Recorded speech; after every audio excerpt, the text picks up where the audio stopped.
Welcome back sa ating channel ngayon. Gagawa tayo ng reaction video dito po sa bago labas lang na music video ni Stel sa kanyang kanta na Crazy. Sobrang excited ako dito kaya simulan na natin to, pero bago lahat huwag niyo kalimutan na mag-subscribe kung gusto niyo mag-subscribe. Simulan na natin ating reaction video. Let's do this. Uy.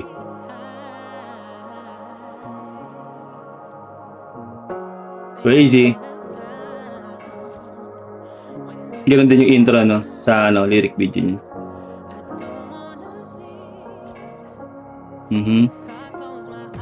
Guwaping no?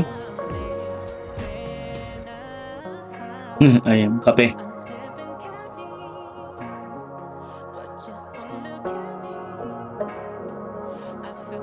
Ew. Actually, baka hindi niya nga kape yun, no? Parang nakita niya lang doon, dinampot niya. Kasi nga parang krung-krung na siya, no? Kung saan kaya talaga tong music video niya na to, no?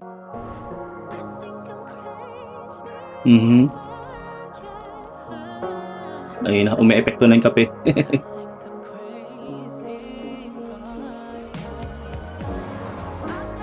Wow! Sa New York nga talaga. Okay.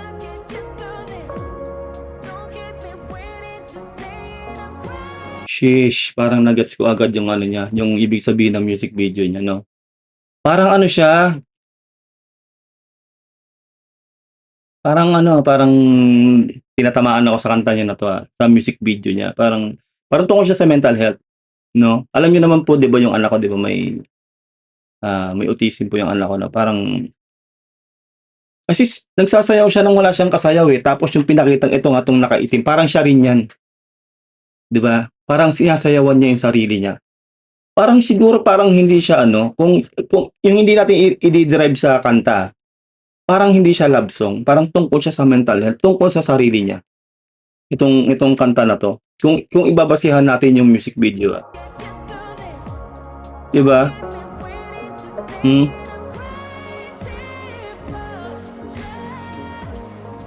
Tapos yun yung niya.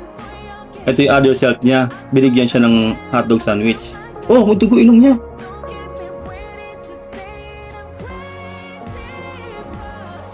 Di mo alam kung baka binugbog siya ng konsino na parang parang tinatamaan talaga ako dito sa na to, sa music video niya, no? Parang yun talaga yung ko rito, interpretation ko, parang tungkol to sa sarili niya, mental health. Parang siguro gusto niyang yung pagtuunan pa ng panahon yung sarili niya, yung bilang siya. Parang gano'n, parang siyempre kung natin sa career nila, no? Parang wala na silang time sa sarili nila, parang 'di ba, puro trabaho sila, sobrang sikat na nila, wala na silang privacy, mga tipong gano'n. Siguro puwedeng gano'n din o kaya kung talagang kung tungkol lang dito sa music video na 'to, yung pagkaka-interpret ko talaga tungkol 'to sa mental health niya. Kasi alam niyo ba yung mga meron pong disability, no, tulad yung mga autism, gano'n po, siyempre may sarili po silang mundo, bila-bila na lang po silang ngingiti, tatawa. Yung anak ko rin po gano'n din po kasi, gano'n din siya. Parang minsan siyempre alam natin na may gano'n sila, parang nakakalungkot, siyempre minsan maiiyak ka na lang, bakit gano'n siya. Hindi ko alam kung voluntary ba yung pagtawa niya, kung tumatawa ba siya ng dahil masaya siya o tumatawa lang siya dahil hindi niya kontrolado yun, yung tipong gano'n. Sobrang nakaka-depress po talaga na may gano'ng sitwasyon. Sa pagkaka-interpret ko po talaga dito kay Stel dito po sa kanta niyang Crazy, parang gano'n po, tungkol po 'to sa sarili niya, dito sa music video.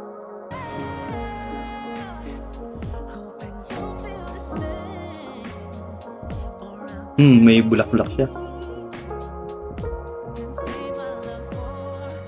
Sunflower ba yun?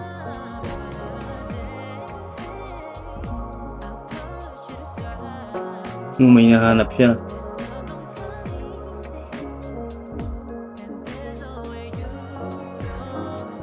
'Di ba parang siya, talagang hindi ko siya ma-interpret talaga na na tungkol sa love story. Parang tungkol talaga sa mental health kasi mag-i-struggle ka talaga 'pag meron kang mental health problem, 'di ba? O kaya kung talagang tungkol 'to sa mahal niya sa buhay nga na yun, na kung natin yung lyrics, 'di ba?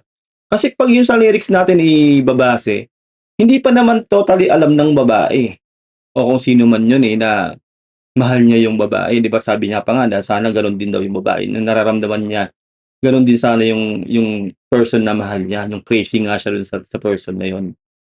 Pero kasi dito parang may hinahanap siya pero wala naman yung tao, 'di ba? O kaya puwede rin ang isang matinding interpretasyon dito, naglo-longing siya dun sa tao na yon, pero huli na ang lahat, hindi niya na makakapiling pa yung tao na yon. Kumbaga hindi siya maka-move on, in literal words hindi siya maka-move on, puwedeng gano'n. Pero ang talagang nangunguna sa'kin na interpretasyon ko dito sa kanta niya na 'to o sa music video niya na 'to, tungkol sa sarili niya, mental health. Tungkol 'to sa mental health para sa'kin. Comment down below kung anong interpretasyon niyo sa music video na 'to ni Stell.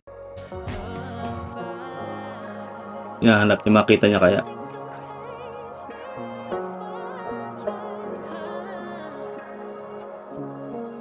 Saka ano 'no, parang ano lang, nakakatuwa lang na ano, na nakapag-shoot sila dito. Bising Street yan, nasa New York, 'di ba? Lalo yan 'di ba, ano yan, railway ano yan, 'di ba? Paano nila nagawa yan? Saka yung hindi kaya siya nadumog dito kasi alam naman natin sobrang sikat ang SB19, at kalat ang Pilipino sa buong mundo, lalo po sa New York. Maraming Pilipino diyan. Siguro na-control lang siguro din nila yung tao 'no, para makapag-shoot sila. Kasi ano yan, bihirang-bihira talagang mangyari yan pero 'di ba, nagawa nila. Yun 'no, lalo sa kalye, 'di ba, hindi niya nakita kung sino man hinahanap niya. Yun na. Sabi na 'di ba?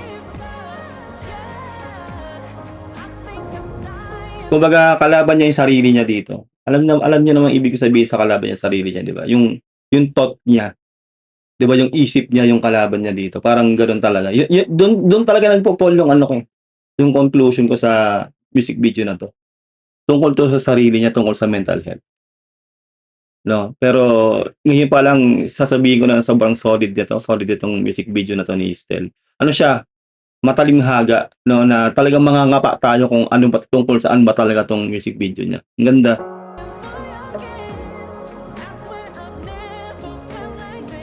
Galing 'no, na nakapag-shoot sila diyan.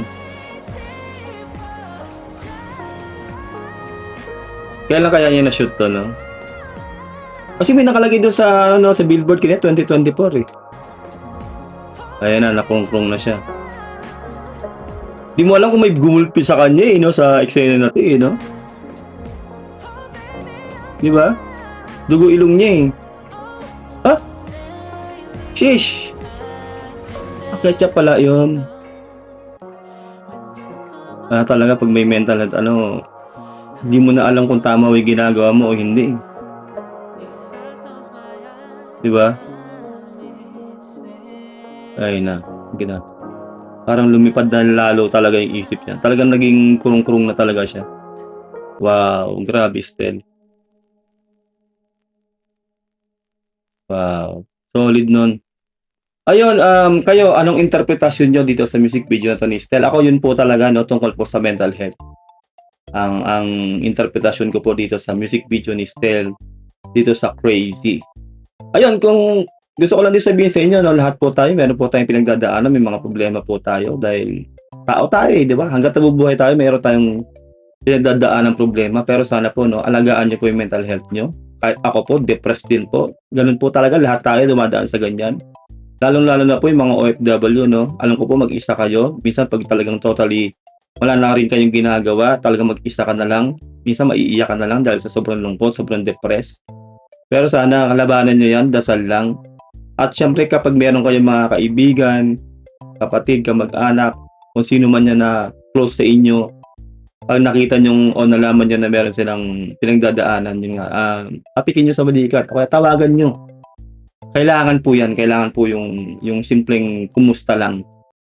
Kailangan po nila yan, no? Tayo po lahat, kailangan natin yan, tutuusin. Kaya yun lang, gusto ko lang po sabihin sa inyo na labanan lang po natin lahat ng pinagdadaanan natin. No? Hindi po ibibigay ni Lord sa atin yung mga problema na yan kung hindi po natin yung kakayanin. Yun lang po, no? Sobrang sorry ditong music video na to ni Stell. Grabe ka Stell. Talaga hanggang ngayon, naglalaro yung isip ko kung ano ba talaga ibig sabihin ng music video mo na to. Ayun, sana nagustuhan nating reaction video. Huwag niyo kakalimutan na mag-subscribe. Ingat kayo lahat. Till next time. God bless and peace out. Bye.